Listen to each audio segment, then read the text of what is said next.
welcome to Book to Bestseller TV. And today I'm super excited to have Richard Lowe with me. Is it Lowe or Lowe?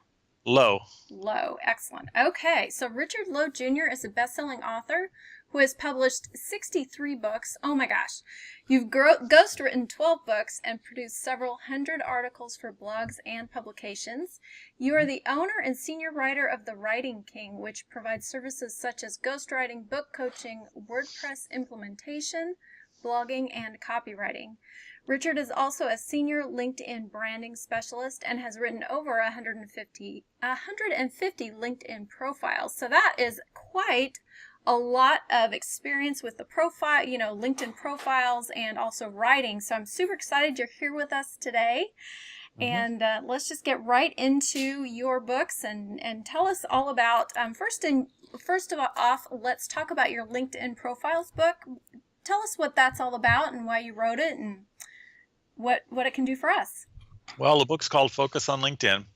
And what happened is I got hired by a company called LinkedIn Makeover to write LinkedIn profiles. And I got pretty good at it and got a lot of jobs. It's the 150 profiles. And it's a lot of fun. And I realized there's common threads through the whole thing, mostly being most people's profiles are either copies of their resume, and that's a good one, and that's actually pretty bad, or empty or contains stuff that makes no sense at all inside of a profile. So I wrote the book as okay, you're on LinkedIn and you don't know what to do. Here's how you fill in your profile, and here's the stuff you should do. Here's the stuff you shouldn't do, and here's kind of how you use LinkedIn. So it's intended as a beginning to intermediate level LinkedIn book on how to use it. Okay, that's great. So I am on LinkedIn, but I don't think there's any way I'm using my personal profile well. So why would somebody maintain a presence on LinkedIn? Like, is it for, like, we know Facebook's for social and news sometimes and typically business. How would somebody use LinkedIn in their business, or, like, who's it for and who's it really not for? LinkedIn is a professional network. So it's different than Facebook, which is more of a social network for friends, family, and business is kind of thrown in there and does also. And there's a lot of businesses on Facebook that work well, like a local toe shop or something. But on LinkedIn, it's a professional social network. So you talk to other professionals, other people in business. I'll give you the example of my own writing business. I've got customers, I got one customer in Azerbaijan. I got a customer in I don't know if I pronounced that right. I got a customer in South Africa. I've got customers in Saudi Arabia, and I've got a customer down the block. And it's all of those people. They were customers because I'm on LinkedIn, and they found me all over the world. And they search and they look for ghostwriter or blogger, and they find my profile and they see that I'm a technical ghostwriter. I write technical stuff, and they like what they see, and they contact me. For an author, it should be part of your branding. So it describes, you would have an experience of being an author, best-selling author or something, and then you would fill that in with your books and your information. You'd make a company page of you as an author, and then there's showcase pages on top of that would describe your books or services or whatever. And tying it all together, it's going to get you that little bit more exposure to a whole different kind of audience, especially if you published nonfiction books. But it also works for fiction books. It's just another way to brand yourself to a different audience. And the audience of Facebook and LinkedIn is very different. Okay. So you mentioned branding and using branding in your profile. I kind of wonder, like, how do you define branding in LinkedIn or really anything else? Like, what would you say branding is, especially from an author's perspective? It's the way the world views you. And if you don't come up with a brand, they will. The world will. So you have the choice. You come up with the brand and you portray it, or a brand's going to be forced on you, whether you like it or not. You could it might be the clothes you wear. It might be the way you present yourself in public. It might be the books you've written. Louis L'Amour was obviously a Western writer, so his brand was Western writer of a specific era in the Western, specific type, the Indians and stuff. So that was a very precise brand. So readers knew what kind of book they were getting because of that. Agatha Christie. If you see Agatha Christie, you know what kind of book you're going to get. And that's what branding is. Then people understand who you are and they know what they're getting into, and it makes it more likely they're going to buy your books. Yeah, I love that. So, when somebody is searching for someone on LinkedIn, what are some of the things that you can put in your profile or your bio, or like any of your information that will really kind of help somebody find you versus somebody else? Well, your headline for finding you is most important. You have to remember LinkedIn is a search engine, but it's not like Google. Google is very picky about a website because it has millions and millions of websites to deal with, and it has people trying to game it all the time. So on LinkedIn, it's a much more primitive search engine. It deals more with keywords and phrases, and Google is starting to deal more with what is this page really trying to say? And it's become much more complicated. You actually have to learn how to write to get something ranking on Google.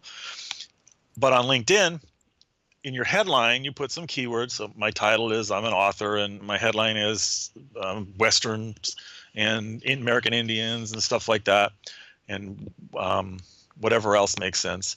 And then your summary, which can be 2,000 characters, includes a few keywords sprinkled in. So you write your summary naturally and put some keywords in naturally. Don't put them too many times. A couple times is fine. And do the same with each of your experiences. I usually separate keywords by a bullet or a check mark or something in the headlines and titles, but you don't have to. A bar or even a star or even a period or something separates the keywords, and that helps people find you. And then you write little articles on LinkedIn, and you put little statuses, and you do things on LinkedIn that have those keywords that attract people to your brand, to your profile.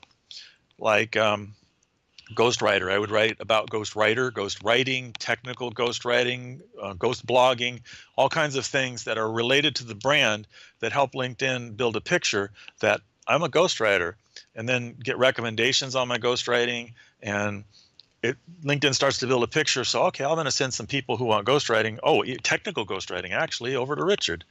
And that's the way it works. Oh, wow, that's great. So I'm going to assume that you have all of these tips and tricks in the book, right? Well, I've learned a lot. I wrote the book over a year ago, and I've learned a lot since then, but the basics are all there. Yeah. So I noticed on Amazon, your book is in the 7th edition. And so I'm going to bring this back around, right?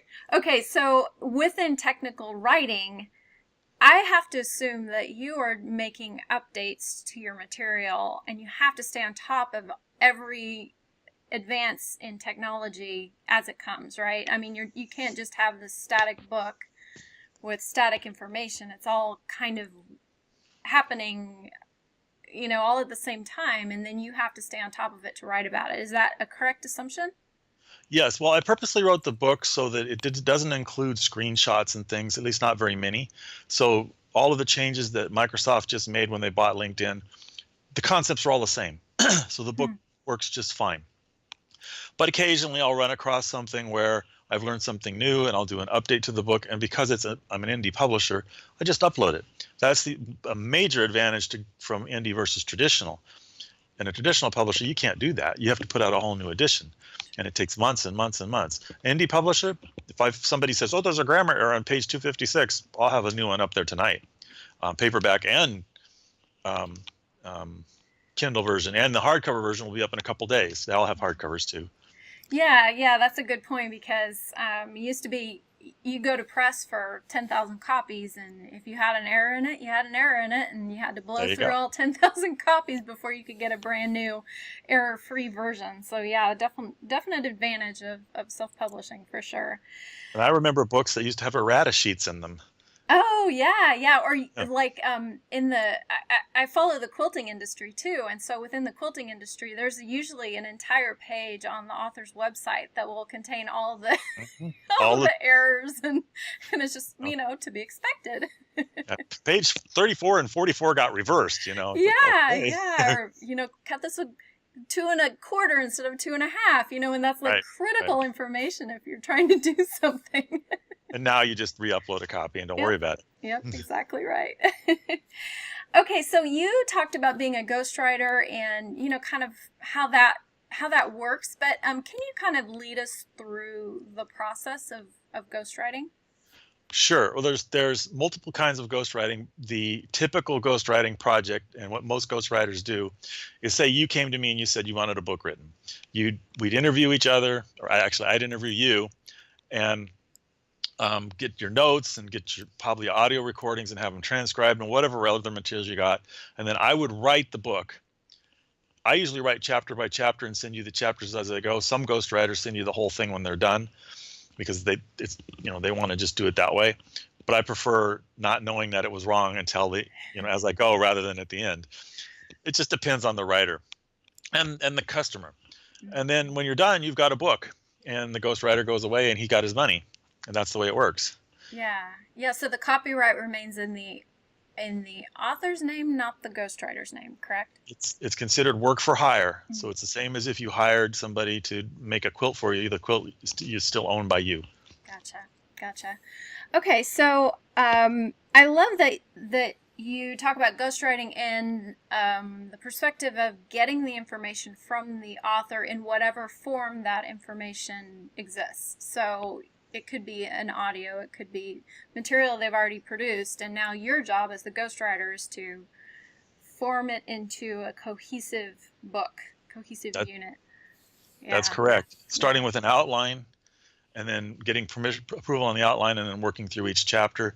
And usually about the middle of the book, they're like, I want to reduce a couple earlier chapters. And that probably produces, more money, because it's a change. And that's something that's very important when you're ghostwriting or doing freelance writing, is change has to be built into the contract. Because I've gone into I'm a computer person by trade, and I used to do project management, and you get to the end of the project, and then everybody wants to change things. We get to the end of the book, and they want to change it, and they want to change it again, and they want to change it again, and you got to have in the contract, changes cost more money. Yeah. Totally fair. Especially if they're reviewing it as you go. I mean, at the end, it's understandable if they haven't seen it before, but you have to have a revision policy in the contract, or you're going to lose money on the project. Yeah, that's a great tip for anybody who does work for hire, just in general, because I do believe we call that scope creep. When things, scope creep is the exact word. Things all of a sudden become bigger than you could have possibly imagined. And I've been in software projects that started as $100,000 and wound up costing $23 million. Holy cow, that's amazing! Oh my goodness, it is. Wow. So let's go back a little bit. You part of your bio is that you worked with Trader Joe's. I was the director of computer operations for 20 years for Trader Joe's. Wow, and then you retired to become a writer. To become a famous, best-selling author. Right, being that's interviewed what we all by want, another right? famous, best-selling author. Yay! You've made it. Okay, so because we are mostly speaking to other authors, and there are so many ways that authors can, or people who write, let's just say writers in general, people who write can make money. And one of your book is How to Make a Living as a Self-Published Author. Is that the title? How to Make a Living as a Professional Self-Published Author. Gotcha. Okay. So you're doing some of those things already with ghostwriting, with copywriting, not necessarily always doing your own work, but sometimes doing work for other people. Mm-hmm. So when you wrote your book, what are the things that you would like other authors to pick out of your book? What are some of the encouragements? What are some of the tips that book will give them? Well, that book is specifically aimed at an author who wants to publish his or her own books. So it doesn't include the freelancing and all of that. I've got a couple other books on that. Okay. But the idea is, I found that most authors say, I want to write a book. So they spend a year or two writing a book. They take some courses that they bought and paid way too much money for usually, or sometimes they paid the right amount of money. It just depends on the course they ran into. And then they have their book, and then they struggle through the publishing process, and I think, the book's on Amazon, and their mom buys it. Yeah. and then their friend buys it, and they're going, there's only 2 sales, 3 sales. Oh boy, I got 4 sales. And what they forget is that, or what they don't know, is that there's a whole process involved. I'm sure you're fully aware of it. And the biggest part of it is building the brand of you as an author of blah, whatever blah is. And it needs to be pretty well-defined, narrowly focused. I'm an author of a LinkedIn book, and that's one of my brands. You can have multiple brands. That's fine. But when you're promoting, you promote the one brand. And you have to do that pre-work. You have to do videos. You have to do interviews. You have to do audio podcasts. You have to do all these things to build up an audience who actually cares. Because whatever book you wrote, I don't care how unique it is, there are 100 of them like it at least. And there's probably some that are better and probably some that are worse. And there's a bunch that are free in the library. Right. So you have to make a book. They're not buying your book. They're buying you.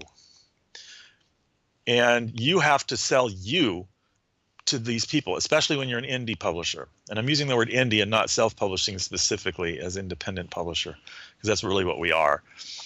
And that's the biggest thing that's missing, is building that blog and that website and that LinkedIn profile and that Facebook, and finding the way to get the author platform, how you get to your audience and how you make them respond to you, and then the fumbling around you have to do to find the right media, because some people hate being on video, and so they're not going to make videos. Don't do that then. Some people hate mailing lists. Well, then find some other approach that works for you, or get trained or whatever. Personally, my big fault is I have the shiny object syndrome, man. I have to get off all of those affiliate lists because, man, I buy them all. Yeah, I can totally relate. I've been battling that myself here lately. It's like everything sounds so good. It does.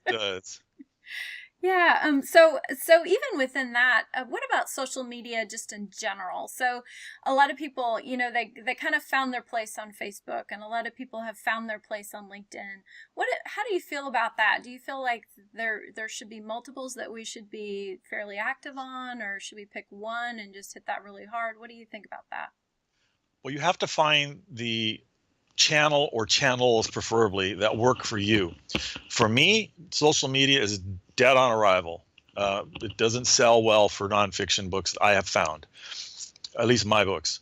LinkedIn is an excellent market for my books. These are professional people who want to learn how to do LinkedIn. They want to learn how to sell on eBay. They want to learn some other stuff. For fiction authors, Facebook may be great.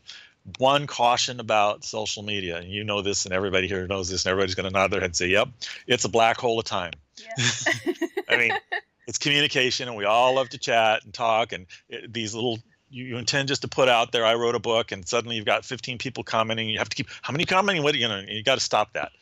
You got to set a timer and just do it that much, because you're actually in business. You're not in play mode or talk to your family mode or whatever. You're in business mode, and you have to set that aside, or you're gonna. I've lost too much time on social media. It's disgusting, and I'm glad I didn't keep track of it, because I'd be embarrassed. Yeah, I can relate. It's like 30 minutes later, and you're like, "What have I been doing for 30 minutes? I need to." 30 minutes. I've got days where I get up and I look. It's 2:00 in the afternoon. Like, I'm still in my jammies. Oh boy. Oh no. The joys from working from home, right? Uh-huh. Oh, okay. So, another thing I wanted to ask you about is LinkedIn has, they have ways that are pay to play now, basically. So you can run ads through LinkedIn. Businesses can run ads. What is your opinion of that? Does it work? Have you seen it work so far, or what do you think? Well, as a freelancer, pay-to-click advertising can work very well, because I can pay, say, $500 on pay-per-click. I'm making the numbers up, and I can get $1,000 jobs. As an author selling a book, I can't put that kind of money into pay-per-click. I mean, if I'm paying $14 for a click on Google or $5 for a click on LinkedIn, I'm not going to make that on a book. Mm-hmm. They buy a book, I'm going to make $2 or $3 or even $5. I'm not going to break even, especially because it takes more clicks than one to sell that book. So I wouldn't recommend pay-per-click unless you're very, very good at it for selling books, except for Amazon Marketing Services. Okay. On Amazon Marketing Services, which is called AMS, I make a steady $1,000 a month, without even thinking about it. Every single month that comes in, I don't have to do anything at all. It just sells. It's pay-per-click, and you pay a couple pennies to up to a dime, 15 cents for a click, and every second click sells pretty much. So you're paying, I pay $200 a month to make $1,000 a month.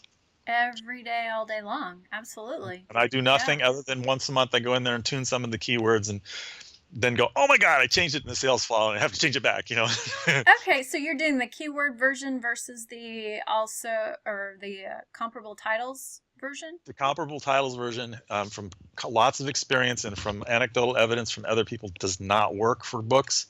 Use the keyword version. Okay, great tip.